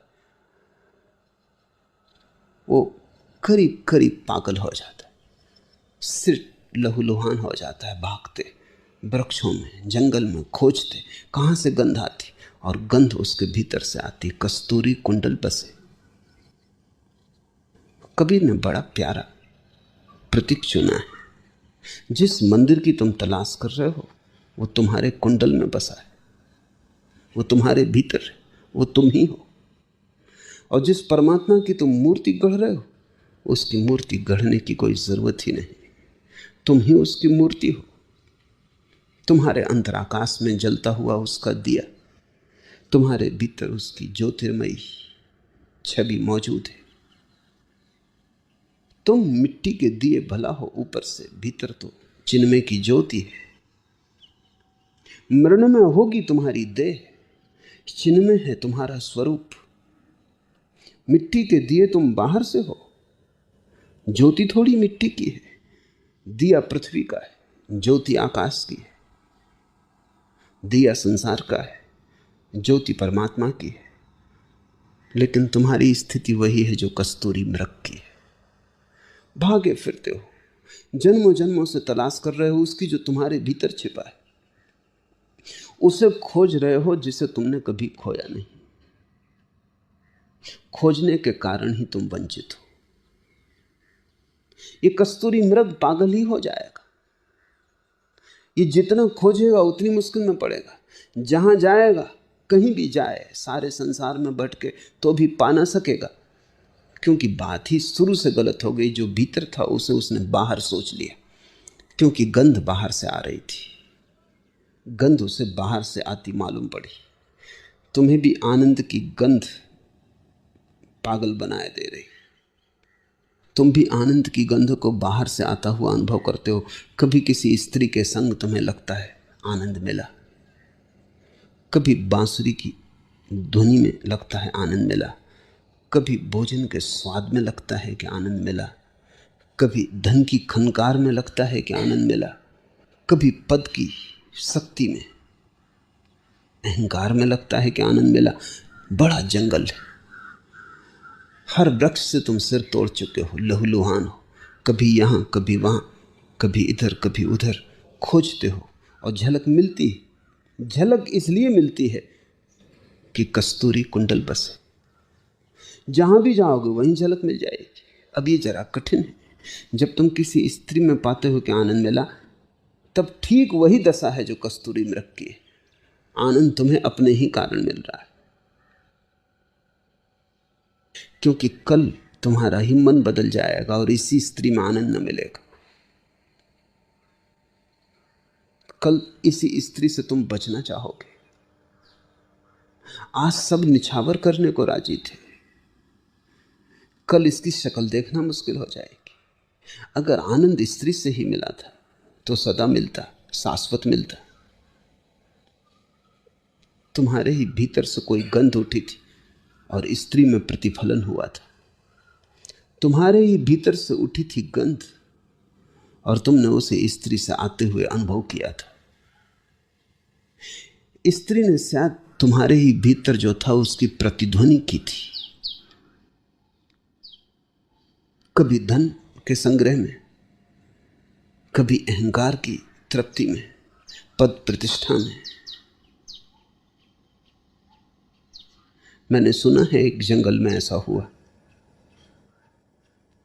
एक लोमड़ी ने एक खरगोश पकड़ लिया। वो उसे खाने ही जा रही थी, सुबह का नाश्ता ही करने की तैयारी थी कि खरगोश ने कहा, रुको, तुम लोमड़ी ही हो इसका सबूत क्या? ऐसा कभी किसी खरगोश ने इतिहास में पूछा ही नहीं था। लोमड़ी भी सकते में आ गई। उसे भी पहली दफे विचार उठा कि बात तो ठीक है, सबूत क्या है? उस खरगोश ने पूछा, प्रमाण पत्र कहाँ, सर्टिफिकेट कहाँ? उसने खरगोश से कहा, तू रुक, मैं अभी आती हूँ। वो गई जंगल के राजा के पास, सिंह के पास, और उसने कहा, एक खरगोश ने मुझे मुश्किल में डाल दिया। मैं खाने ही जा रही थी कि उसने कहा, रुक, सर्टिफिकेट कहाँ है? सिंह ने अपने सिर में हाथ मार लिया और कहा कि आदमियों की बीमारी जंगल में भी आ गई।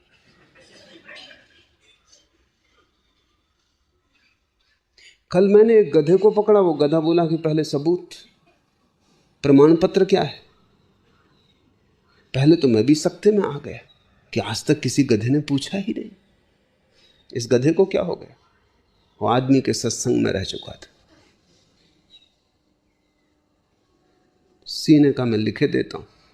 उसने लिख के दिया, सही किए कि ये लोमड़ी ही है। लोमड़ी गई बड़ी प्रसन्न लेके सर्टिफिकेट। खरगोश बैठा था। लोमड़ी को तो शक था कि भाग जाएगा, ये सब धोखा है, लेकिन नहीं, खरगोश बैठा था। खरगोश ने सर्टिफिकेट पढ़ा, लोमड़ी के हाथ में सर्टिफिकेट दिया और भाग खड़ा हुआ। पास के ही बिल से जमीन में अंतर्ध्यान हो गए। लोमड़ी सर्टिफिकेट के लेने देने में लग गई और उस बीच वो खिसक गया। वो बड़ी हैरान हुई। वो वापस सिंह के पास आई कि तो बहुत मुश्किल की बात हो गई। सर्टिफिकेट तो मिल गया, लेकिन वो खरगोश निकल गया। तुमने गधे के साथ क्या किया था? सिंह ने कहा कि देख, जब मुझे भूख लगी होती तब मैं सर्टिफिकेट की चिंता नहीं करता, पहले मैं भोजन करता हूँ, वही काफ़ी सर्टिफिकेट है कि मैं सिंह हूँ। और जब मैं भूखा नहीं होता तब मैं सर्टिफिकेट की बिल्कुल चिंता नहीं करता, मैं सुनता ही नहीं, मगर ये बीमारी जोर से फैल रही है। आदमी में ये बीमारी बड़ी पुरानी है, जानवरों में शायद अभी पहुंची होगी।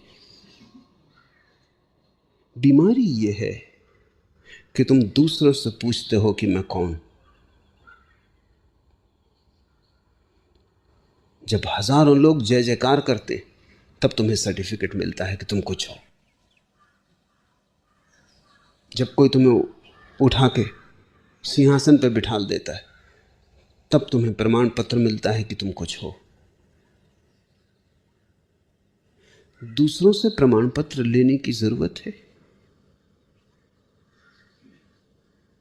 दूसरों से पूछना आवश्यक है कि तुम कौन हो, लेकिन तुम सदा दूसरों से पूछ रहे हो। स्कूल से सर्टिफिकेट ले आए हो कि तुम मैट्रिकुलेट हो, कि बीए हो, कि पीएचडी हो। सब तरफ से तुमने सर्टिफिकेट इकट्ठे किए हैं कि तुम कौन हो। कोई प्रमाण पत्र तुम्हें खबर ना दे सकेगा कि तुम कौन हो, क्योंकि दूसरे तुम्हें कैसे पहचानेंगे। सिंह भी कैसे प्रमाण पत्र दे सकता है लोमड़ी को कि तू लोमड़ी ही है? अगर कोई प्रमाण है तो भीतर है। तुम कौन हो इसकी अगर कोई भी खबर मिल सकती है तो भीतर से मिल सकती है। तुम दूसरों के दरवाजे मत खटखटाओ, तुम अपना ही दरवाजा खोल लो,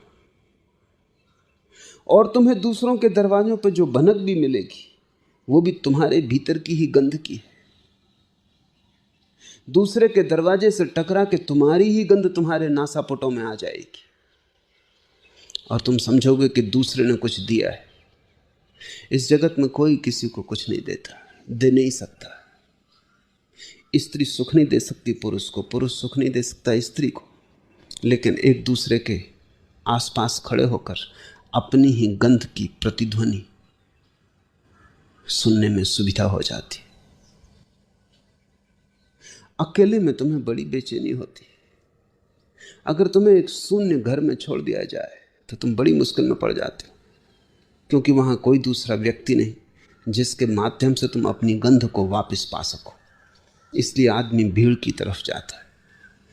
क्लब, समाज, समुदाय, मित्र, परिवार, तुम सदा दूसरे को खोजते हो, क्योंकि दूसरे के बिना प्रतिध्वनि कैसे पता चलेगी। तुम भागे फिरते हो, बहुत जगह तुम्हें झलक मिलती है, वो सब झलक झूठी है। झूठी स्रोत की दृष्टि से तुम्हें लगता है वो बाहर से आ रही, तब तुम बाहर पर निर्भर होते जाते हो, और जितना तुम बाहर पर निर्भर होते हो उतनी ही भीतर की सुध खो जाती। पहचानो, जब स्त्री के संभोग में कभी तुम्हें सुख का कोई क्षण मिला है तो होता क्या है? होता इतना ही है कि संभोग के क्षण में विचार बंद हो जाते, विचार बंद हो जाते हैं, भीतर के ध्यान की धुन बजने लगती, मार्ग खुल जाता है, कस्तूरी बाहर तक आ जाती है। क्षण भर को तुम्हें सुख अनुभव होता है, क्षण भर को झरोखा खुलता है, फिर बंद हो जाता है। जहां कहीं भी तुमने कोई सितार बजाता हो और तुम बैठ जाते हो, लीन हो जाते हो, जैसे ही तुम लीन होते हो वैसे ही सुगंध आनी शुरू हो जाती। वो सुगंध सितार से नहीं आ रही, वो तुम्हारी लीनता से आ रही। तल्लीनता ही तो ध्यान है। तुम भोजन करते हो, स्वादिष्ट भोजन, तुम बड़े रस से भोजन लेते हो, तुम इतने तल्लीन होकर भोजन करते हो कि भोजन ही ध्यान हो जाता है। उसी क्षण में तो उपनिषद के ऋषियों ने कहा है कि अन्न ब्रह्म, अन्न से भी इतनी ध्वनि उठी होगी कि ब्रह्म जैसा प्रतीत हुआ।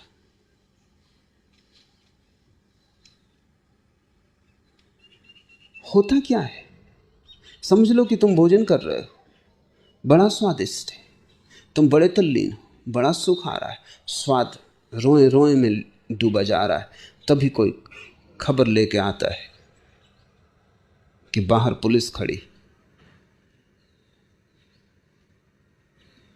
और मिसा के अंतर्गत तुम गिरफ्तार किए जाते।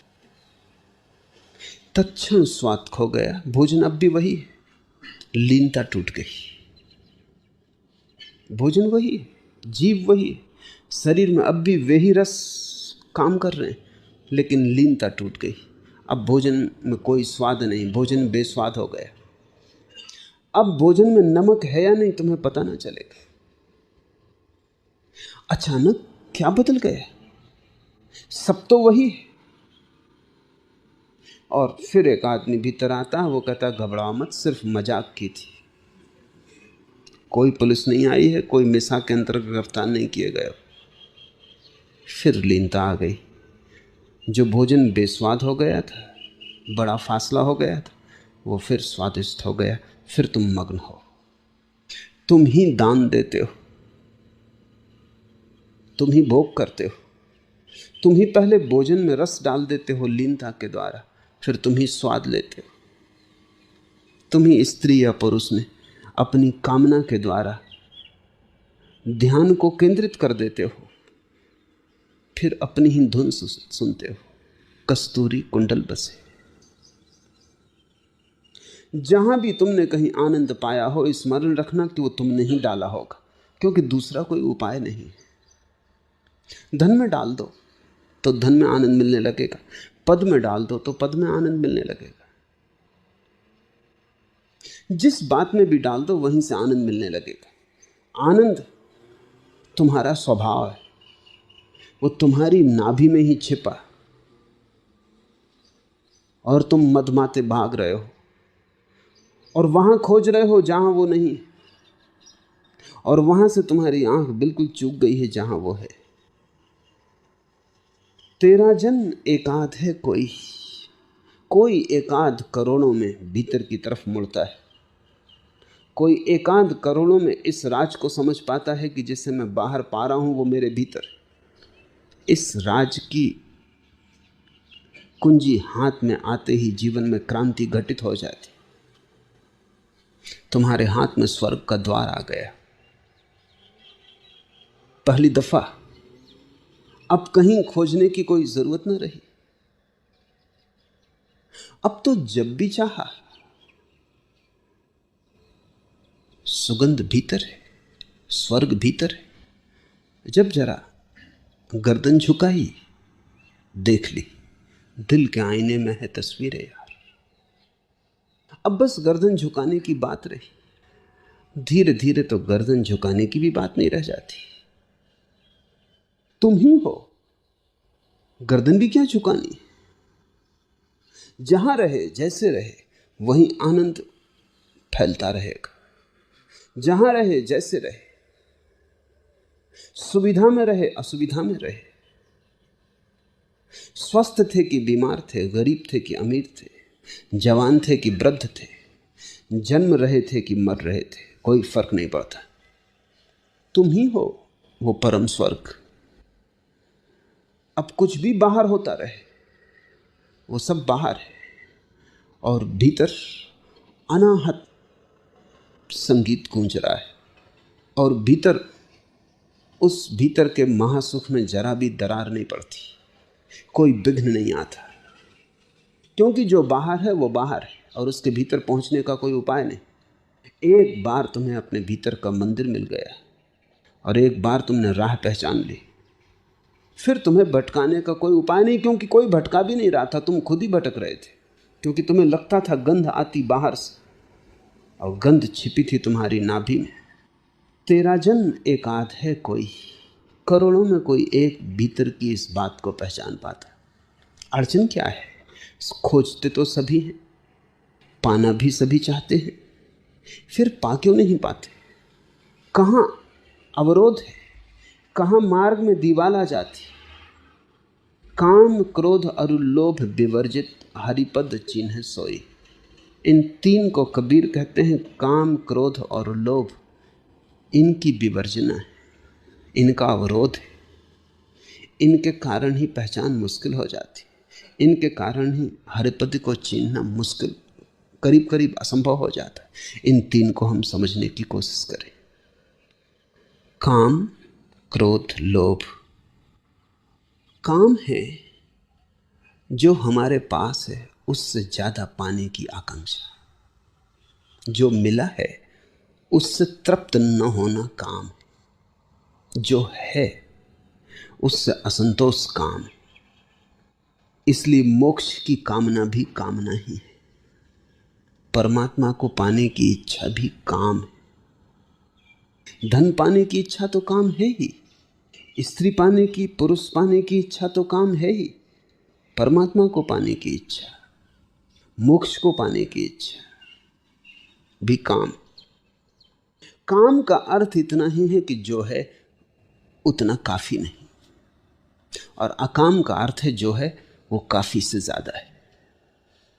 जो है वो परम तृप्ति दे रहा है, जो है वो परितोष दे रहा है। उतने से हम राजी ही नहीं हैं, हम प्रफुल्लित हैं। जो मिला है उससे हम अनुग्रहित, फिर काम विसर्जित हो जाता है। इसलिए ध्यान रखना, दो तरह के कामी हैं, सांसारिक और धार्मिक। सांसारिक कामी बाजार में बैठा है, वो धन इकट्ठा कर रहा है, पद प्रतिष्ठा इकट्ठा कर रहा है, मकान बड़े से बड़ा किए चला जा रहा है। और एक धार्मिक कामी है, वो सन्यासी हो गया, मुनि हो गया, मंदिर में बैठा है, आश्रम में बैठा है, लेकिन वो भी कामी है। उसकी कामना का विषय बदल गया है, लेकिन कामना नहीं बदले। कल वो धन चाहता था, अब वो ब्रह्म चाहता है।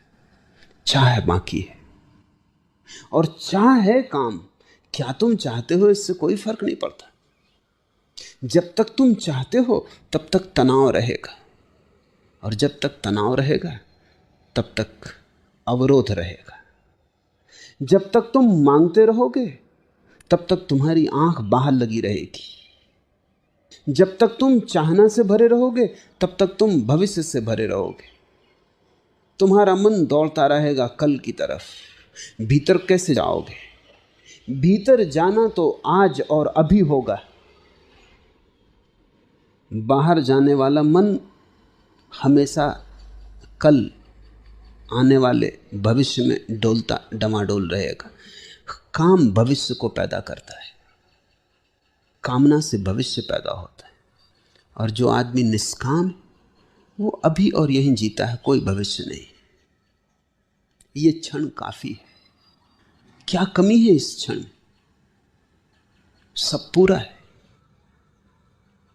तुम पूरे के पूरे हो। रत्ती भर कमी नहीं। लेकिन अगर कामना हुई तो कामना से कमी पैदा होती। ये गणित ठीक से समझ लो। जितनी बड़ी कामना उतनी बड़ी कमी। जितना मांगोगे उतने बड़े भिखारी रहोगे। मैं एक घर में मेहमान था कलकत्ते में। एयरपोर्ट से मेरे मेजबान मुझे लेके चले तो बड़े उदास थे। मैंने पूछा क्या हुआ? कहा कि बहुत नुकसान हो गया। पत्नी ने, वो भी पीछे बैठी थी, उसने कहा इनकी बातों में मत पड़ना, आप तो जानते ही नुकसान बिल्कुल नहीं हुआ है, लाभ हुआ है। तो मैं थोड़ा परेशान हुआ कि मामला क्या है। मैंने कहा विस्तार से कहो। तो उसने कहा इनको किसी धंधे में 10 लाख मिलने की आशा थी, 5 ही लाख मिले। ये कहते हैं 5 लाख का नुकसान हो गया और उससे बड़े परेशान है, रात सो नहीं सकते। और मैं इनको समझा समझा के मरी जा रही हूँ। और इसीलिए मैंने चाहा कि आप आएं कि इनको थोड़ी याद दिलाएं कि 5 लाख का लाभ हुआ है। कामना 10 की हो और 5 ही मिले तो 5 का तो नुकसान हो गया। अगर कामना 50 की होती तो और बड़ा नुकसान होता। अगर कामना करोड़ की होती तो भिखारी हो गए थे, दिवाली निकल गए। जितनी बड़ी कामना होती चली जाती है उतना बड़ा भिखारीपन बढ़ता चला जाता है। इसलिए सम्राटों से बड़े भिखारी तुम कहीं ना पा सकोगे और धनियों से बड़े दरिद्र खोजना मुश्किल है। उनके पास क्या है उसकी गिनती मत करना, क्योंकि उसकी वो गिनती खुद ही नहीं कर रहे हैं, तुम क्यों करो। उनके पास जो नहीं है उसका हिसाब करना, तब तुम्हें पता चलेगा। यही भूल हो रही। तुम देखते हो धनी को तो तुम उसका हिसाब लगाते हो जो जो उसके पास है, कितना बड़ा मकान, कितनी बड़ी कार, कितनी बड़ी ज़मीन, तुम इसका हिसाब लगा रहे। तुम कह रहे आदमी के पास कितना है, वो आदमी इसका हिसाब ही नहीं लगा रहा। वो हिसाब लगा रहा है उसका जो होना चाहिए और जो नहीं। तुम ईर्ष्या से मरे जा रहे हो कि काश इतना हमारे पास होता, और वो आदमी अपनी तृष्णा से मरा जा रहा है, क्योंकि ये तो कुछ भी नहीं। सपने कभी पूरे नहीं होते, क्योंकि अगर पूरे भी हो जाएं तो सपने बड़े लोचपूर्ण। जब तक वो पूरे होते हैं तब तक वो फैल के और बड़े हो जाते। सपने तो बच्चे रबर के गुब्बारों से खेलते हैं, वैसे तुम फूंकते जाते हो वे बड़े होते जाते। कुछ और नहीं करना पड़ता, सिर्फ फूंकना पड़ता है। सिर्फ थोड़ी हवा और डाल दी कि फुग्गा बड़ा हो जाता और बड़ा होता चला जाता। कामना फूंकने से ज्यादा नहीं। कोई कामना के लिए कुछ करना नहीं पड़ता। आराम कुर्सी में बैठ के तुम जितना दिवा स्वप्न देखना चाहो उतना देख सकते हो। और बच्चों के फुग्गे तो फूट भी जाते हैं अगर ज्यादा फूंके जाएं। कामना के फुग्गे कभी नहीं फूटते, क्योंकि वो हों तो फूटे। फुग्गा कम से कम कुछ तो है, माना कि बहुत पतली रबर है और भीतर सिर्फ गर्म हवा है। लेकिन सपने के फुग्गे में उतनी पतली रबर भी नहीं, वो हवा ही हवा है। उसको तुम फैलाते चले जाते हो।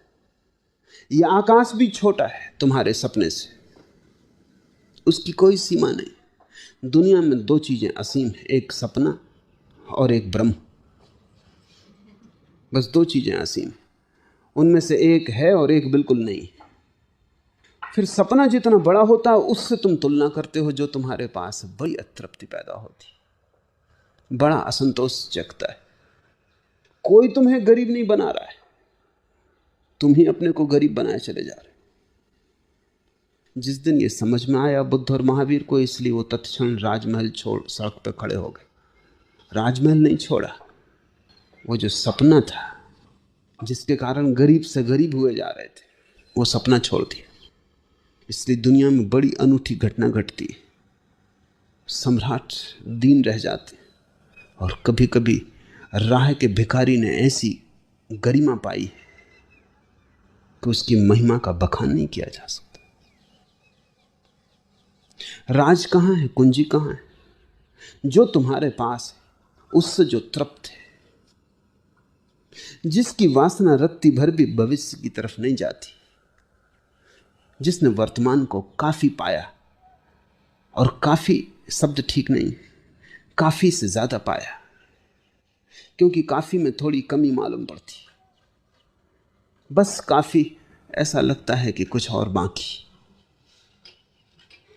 जिसने काफी ही नहीं, जो है उसमें पर्याप्त से ज्यादा पाया, परितृप्ति पाई, परितोष पाया।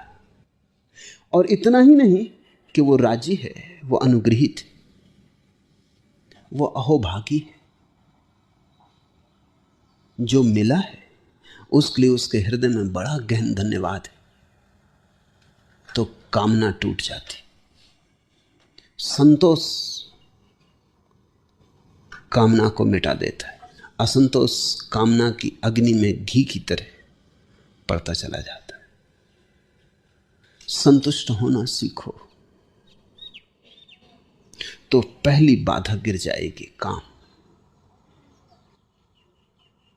अगर कामना बनी रही तो भविष्य का जाल बना रहता है, और वो जाल बड़ा है, और वर्तमान का क्षण बड़ा छोटा है। वो उस जाल में कहां खो जाएगा तुम्हें पता ही ना चलेगा। वर्तमान का क्षण तो ऐसे है जैसे रेत का एक कण, और भविष्य का जाल ऐसे है जैसे सारे सागरों के किनारे की रेत। वर्तमान का कण कहां तुम खोदोगे उस रेत में पता ही ना चलेगा, और वहीं द्वार है। अगर तुम्हें वर्तमान के क्षण के द्वार को पकड़ना हो और उसके अतिरिक्त कोई द्वार नहीं, वहीं से कोई मंदिर में प्रवेश करता है, क्योंकि वहीं तुम हो, वहीं वृक्ष है, वहीं आकाश है, वहीं चांद तारे है, वहीं परमात्मा है। वर्तमान का क्षण एकमात्र अस्तित्व है, भविष्य तो कल्पना का जाल है। वो तो आंख खुले रख के सपने देखने का ढंग है, दिवा स्वप्न। अगर तुम्हारी कामना भविष्य की तरफ बढ़ती जाती है तो एक अवरोध दूसरे अवरोध को सहायता देता है। जिस आदमी की कामना भविष्य में होगी उसका लोभ अतीत में होगा। लोभ अतीत है और कामना काम भविष्य। लोभ का मतलब है जो है उसे जोर से पकड़े रहो। काम का अर्थ है जो नहीं है उसको मांगे जाओ, और लोभ का अर्थ है जो तुम्हारे पास है उसे जोर से पकड़े रहो, वो कहीं खो ना जाए, उसमें से रत्ती भर कम ना हो जाए। अब ये बड़े मजे की बात है, उससे तुम्हें कोई सुख नहीं मिल रहा, उससे तुम संतुष्ट नहीं हो। संतुष्ट की तो तुम कामना कर रहे हो, कभी भविष्य में कोई स्वर्ग मिलेगा, लेकिन तुम उसे पकड़े जोर से हो। आदमी अतीत को पकड़े रखता है, और जो जो उसने अतीत में कमाया है, धन पद ज्ञान त्याग, जो भी, उसको संभाले रखता है कि कहीं ये ना खो जाए। आंखें लगी रहती हैं भविष्य पर और पैर अड़े रहते हैं अतीत में। दोनों हाथों से अतीत को पकड़े रहते हो और दोनों आंखों से सपना देखते रहते हो भविष्य का, और इन दोनों के बीच में क्षण है एक, जहां अस्तित्व समाधि में सदा ही लीन है, जहां अस्तित्व क्षण भर को भी कपा नहीं, जहां निष्कंप चैतन्य की ज्योति जल रही, जहां मंदिर का द्वार खुला है। संकीर्ण है वो द्वार। जीसस ने अपने शिष्यों से कहा है, नैरो इज माई गेट, संकीर्ण है मेरा द्वार। Straight is the way but narrow is my gate. मार्ग तो सीधा साफ है, लेकिन द्वार बहुत संकीर्ण। वो तो कबीर कहते हैं, प्रेम गली अति सांकरी तामन दो न समाए। बड़ी संकीर्ण है गली, वहां दो भी साथ न जा सकेंगे। जीसस ने कहा है, सुई के छेद से ऊंट निकल जाए, लेकिन धनी स्वर्ग के द्वार से न निकल पाएगा। आखिर धनी पे ऐसी क्या नाराजगी? धनी से प्रयोजन है जिसने पकड़ रखा है अतीत को, लोभ को। लोभ और काम एक ही सिक्के के दो पहलू हैं। एक अतीत की तरफ देख रहा है कि जो है वो खो ना जाए, दमड़ी दमड़ी को पकड़े हुए, और काम भविष्य की तरफ देख रहा है कि जो है उससे ज्यादा होना चाहिए। इन दोनों के भीतर, इन दोनों के बीच खिंचे हुए तुम हो। अगर तुम्हारा जीवन बिल्कुल संकट में पड़ा है तो कुछ आश्चर्य नहीं। अगर तुम इस तरह खिंचे जा रहे हो दो अभावों के बीच, अतीत जा चुका, उससे तुमने जो भी इकट्ठा कर लिया है कचरा है, भविष्य आया नहीं। तुम जो भी सोच रहे हो सिर्फ सपना है। उन दोनों के बीच तुम खिंचे जा रहे हो, तुम्हारी दुर्गति हुई जा रही। फिर तुम कहते हो बड़ी चिंता है, बड़ा संताप है, होगा ही। आश्चर्य है कि तुम जिंदा कैसे हो। मनस्विद जितना अध्ययन करते हैं उतना ही वो पाते हैं।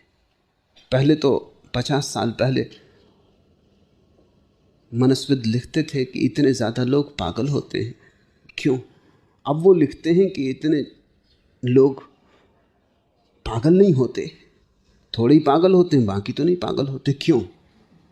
क्योंकि स्थिति तो ऐसी है कि सभी को पागल होना चाहिए। पागल है ही, कमोबेश मात्रा का फर्क है। थोड़ा अपने को कोई ज़्यादा संभाले हुए है, कम पागल दिखाई पड़ता है, लेकिन भीतर सारा पागलपन उबल रहा है। कब विस्फोट होगा कोई भी नहीं जानता, किसी भी क्षण हो सकता है। वो तो अच्छा है कि मौत जल्दी आ जाती। थोड़ा सोचो कि जिंदगी अगर 200 साल की हो तो तुम एक आदमी ना पाओगे जो बिना पागल हुए मर जाए। तो जिंदगी कम है। अगर जिंदगी 1000 साल की हो तो जमीन बिल्कुल पागलों से भर जाएगी। पागल खाने बनाने की जरूरत ना होगी, बुद्ध खाने बनाना पड़ेंगे। कुछ लोग जो ठीक हालत में हैं उनको बचाना पड़ेगा कि इनको एक दीवार बना के अंदर बिठा दो, नहीं तो पागल मार डालें। दीवार के बाहर पागल खाना, दीवार के भीतर बुद्ध खाना बनाना पड़ेगा। उम्र कम है, जल्दी चुक जाती। अन्यथा अगर तुम जैसे हो वैसे ही बढ़ते जाओ तो तुम सोच सकते हो कि अंत क्या होगा। इसके पहले कि तुम पागल हो जाओ, मौत आ जाती है, विश्राम दे देती। मौत की बड़ी अनुकंपा है।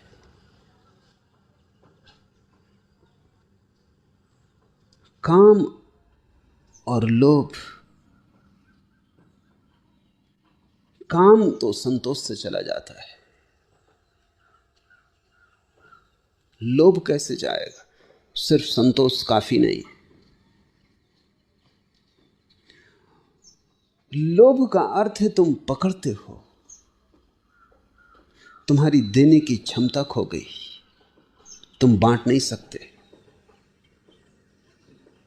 और जो आदमी बांट नहीं सकता वो अपनी चीजों का मालिक नहीं, गुलाम। जब तुम देते हो तभी तुम पहली दफा मालिक होते हो। तुमने जो चीजें दे दी उन्हीं के तुम मालिक हो। देने से पहली दफा मालिकियत पता चलती, वही दे सकता है जो मालिक है। जो मालिक ही नहीं है वो कैसे दे सकता है? इसलिए कृपण से ज्यादा कुरूप इस जगत में कोई दूसरा व्यक्तित्व नहीं है। कृपणता सबसे बड़ी कुरूपता है। जीवन का सारा सौंदर्य खो जाता है। कंजूस की शक्ल देखो, उसका जीवन का ढांचा देखो, उसमें तुम्हें कहीं भी कोई सौंदर्य न दिखाई पड़ेगा, उसमें तुम्हें कहीं प्रेम की गंध न मिलेगी। क्योंकि कंजूस प्रेम नहीं कर सकता, क्योंकि प्रेम में खतरा है, बांटना पड़े, देना पड़े। प्रेम में यह खतरा है कि दूसरा पास आएगा तो कुछ ना कुछ ले जाएगा। मैं एक घर में रहता था, घर के जो मालिक थे उनको मैंने कभी नहीं देखा कि वो अपने बच्चों से बात करते हों या अपनी पत्नी के पास बैठते हों। वो घर में आ जाते थे तो बच्चे कपते, पत्नी डरती, और पत्नी डरे तो समझो कोई खास मामला है, क्योंकि आमतौर से पत्नियां डरती नहीं। कभी कभार ऐसा होता है, 100 में एक आध मौके पर कि पत्नी डरे। पत्नी डरती नौकर कपते, और उनको मैंने कभी नहीं देखा कि वो राह से निकलते कि इधर उधर देखते हो। बिल्कुल सीधा वो अपना एकदम चले जाते तीर की तरह। मैंने उनसे पूछा कि मामला क्या है, तो उन्होंने कहा कि अगर जरा ही हंस के पत्नी से बोलो, कहती है फलाना गहना ले आओ, ये करो। हंस के बोले कि फंसे तो चेहरा सख्त रखना पड़ता है। अगर बच्चे को जरी पीठ थपथपाओ, वो खीसे में हाथ डालता। अगर नौकर की तरफ देख भी लो, वो तैयार खड़ा है कि तनख्वाह बढ़ाओ। मगर इस आदमी की जिंदगी सोचो, पैसा तो ये बचा लेगा और सब खो जाएगा। इसकी जिंदगी में कोई सुख का क्षण नहीं हो सकता, क्योंकि जो अपने बच्चे की पीठ थपथपाने में भी भयभीत होता हो, जो पत्नी के पास बैठ के मुस्कुराने से डरता हो, यह आदमी ना हुआ, एक तरह का पत्थर हो गया। इसका हृदय धीरे धीरे धड़कना बंद हो जाएगा, सिर्फ फेफड़ा हवा फेंकता रहेगा, हृदय की धड़कन खो जाएगी। इसके जीवन में जो भी संवेदनशील है वो सब नष्ट हो जाएगा, क्योंकि ये डरा हुआ, ये कंजूस है, ये भयभीत है। इसने संपत्ति को सब कुछ मान लिया। ये संपत्ति की रक्षा करेगा लेकिन मालिक नहीं है, पहरेदार हो सकता है। मालिकियत तो तभी होती जब तुम बांट पाते हो।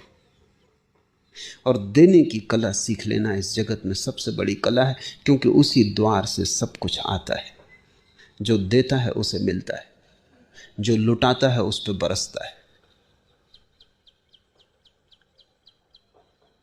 कबीर ने कहा है, जैसे कि नाव में पानी भर जाए तो तुम क्या करते हो, दोनों हाथ उलीचिए। ऐसे ही जीवन में जो तुम्हें मिल जाए तुम दोनों हाथ उलीचना।